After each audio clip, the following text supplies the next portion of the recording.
There were so many possibilities for this week's Art Talk. AJ is in the mountains and recommended alpine peaks and glaciers as a fitting topic for this week's art. Yes, and a special thanks to returning colleague and assistant producer Sophie Kimball, whose research and PowerPoint skills culminate in today's Art Talk. Come over here, Sophie. Welcome back. Hi. Glad to have you back. Glad to be back.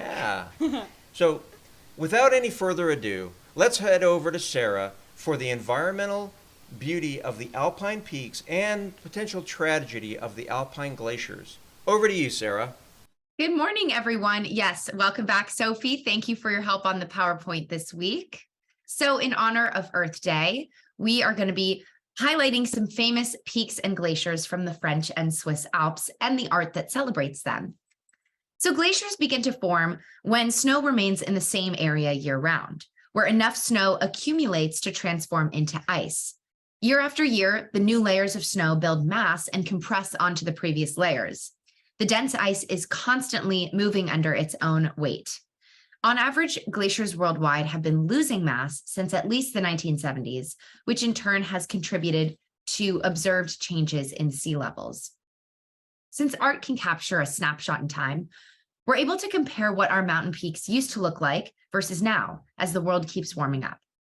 There are many European museums that are dedicated to educating the world about global warming, most notably the John Mitchell Gallery in London, who's celebrating their 22nd annual exhibition on paintings inspired by the Alps, and the Regional Alpine Lakes Observatory in Annecy, France, which showcases exhibitions on the complex and fragile environments of the French Alps. The Art Talk today will highlight pieces from the museum in Annecy, illustrating the consequence of global warming and the impact it has on glaciers. The Alps became a spectacle with the exploits of the first climbers in 1786. They reached the summit of Mont Blanc. And from there, Chamonix then became an essential stop for climbers and a popular destination. Vue de Chamonix, or View of Chamonix, was painted by Jules Guedy in 1839. The mountains in his work are shown as views of peaks or panoramas taken from a medium-high viewpoint. Guedy's paintings also displayed kind of a more romantic version of the mountains. The various representations of the Alpine mountains reflect the way in which artists have felt over the centuries. Originally perceived as inaccessible and terrifying, these particular landscapes were gradually tamed. Initially a decorative and imaginary background, the mountains became the main subject of painting in the 19th century, kind of reflecting an evolution of the gaze of the artist. The Alps became a huge playground for mountaineers. There were landscape races that even brought painters to the mountains to draw, infusing these canvases with a new naturalism.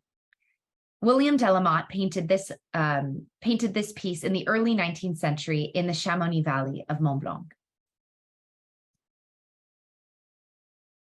Here's a photograph by Victor de Godemarie. Sur le glacier blanc, or on the white glacier, is an inside look into what the glacier used to look like. Obviously, it's a bit of an old photograph, so we can only get so much detail, but glaciers act as a witness of natural climate variations, specifically a photograph of a glacier as documented evidence. Natural climate variations are caused by changes in the Earth's rotation axis and course around the sun, variations in solar activity, and volcanic eruptions. These changes led to considerable natural variations in the extent of glacial cover. The last big ice age ended 18,000 years ago, giving way to a temperate climate and a period during which the front of these glaciers retreated beyond its current limit, allowing trees to colonize the alpine slopes. About 4,000 years ago, there was a gradual decline in summer sunshine that marked the beginning of a new period of climate cooling. And between the 14th and 19th century, there has been a natural oscillation of temperatures. Here are some remains of the peaks, or glacial archaeology.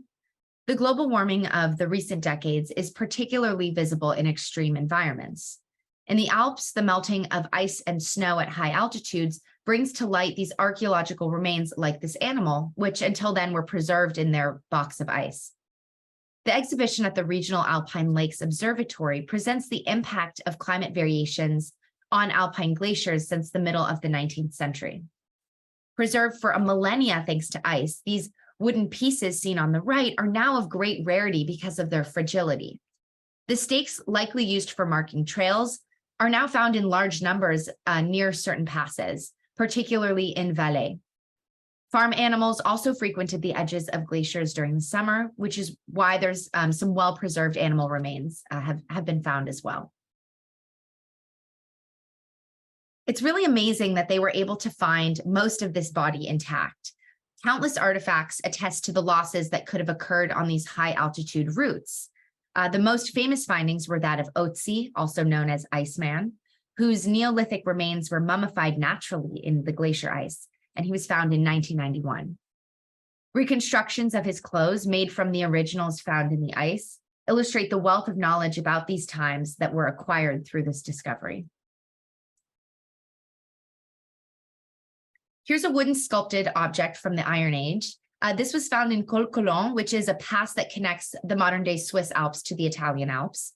And travelers who traverse glaciers and passes expose themselves to many dangers during their journeys. And so these wooden statues were probably carved to be stuck in the ground, most likely as a warning symbol, or they could even depict one of the gods whose help was implored in the hostile environment where the marker was located. Dans la mer de glace du Grossglockner, or in English, in the Grossglockner Sea of Ice, was created by German-French artist Gloria Friedman in 1983. Friedman is an ecological artist who creates and exhibits for the protection of nature. She made this sculpture to encourage people who walk in the mountains not to throw away their waste and therefore not to pollute nature. Otherwise, the mountains will one day look like mountains of plastic and metal. Using light as a revealer, this work of Loriot and Melia is an installation that combines poetry and magic. They claim their inspiration is all forms of art, cinema, literature, painting, etc., but also everyday life. This work brings together various objects, motors, and mechanisms that work to project light and create this image on the wall. It displays a long tracking shot of a mountain landscape in the style of a Chinese inkwash painting. Historically, Zuoz was the political center of the Upper Engadin, which is a region in the Swiss Alps, until a series of challenges evolved it into a simple farming village of a little over 1,000 residents, while nearby St. Moritz and other ski areas became popular vacation spots in Switzerland. This poster at the bottom, you can see even mentions that St. Moritz and Pontresina are nearby. The earliest ski posters were printed in the 1890s to drive tourism to the mountains. And like the Pullman posters that we looked at in the past, this kind of has a timeless Art Deco feel to it. Finally, here's a view of the Alps from the Alpine Lakes Regional Observatory in Annecy. Thanks, everyone, and happy Earth Day. Thank you so much, Sarah. We really appreciated your presentation on the topic of alpine peaks and glaciers. Wasn't your New Year's resolution on ecology? Yes, to be more green, exactly. That's so great. Well, thank you for the inspiration. Thank you. So we hope everyone will do their part to ensure Earth Day 2023 is a success. Check out the events in your neighborhood. Personally, I'll be headed to Dana Point Harbor for a beach cleanup. Everyone is welcome to join me, by the way. We need the help. There's amateur divers that are going to be there as well, diving the harbor to collect trash and whatnot off the bottom of the harbor, which is really cool to see, actually. I bet that is. And the pollution of our beaches and oceans is an important issue for California.